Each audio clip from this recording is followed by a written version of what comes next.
So, môre, dag 2. Sien, dat is nog lekker geswel hier so aan my linkerkant, ek hele regterkant.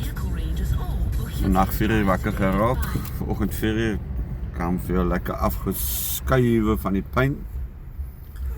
Maar ja, dit is nou 'n bietjie beter, soos ek sê, dit is maar 'n proses om dit nog gewoon te raak. Verder kap ons aan. Het is nou dag 2, van ek weet nie hoeveel nie, ek gaan my elke dag net so kort update gee. So ek sê net om so 'n bietjie trek te hou van dit en hoe dit gaan en hoe dit opereert.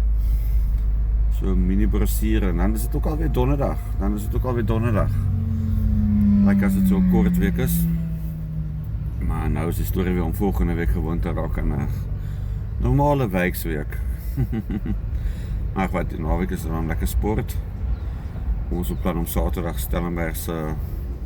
Stellenberg Hoërskool toe te gaan om die SA18 bokke te en ek dink Frankryk te gaan kyk. Ja. Maar ja, daai game te gaan kyk. En ja, lekker donderdag. Dat dit die jeug. Al die goed gaan seker nou 'n dag of 2 later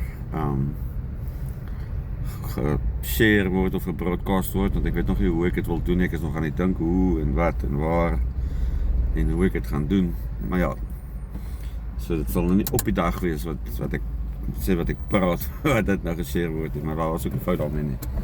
Cool, lekker dag.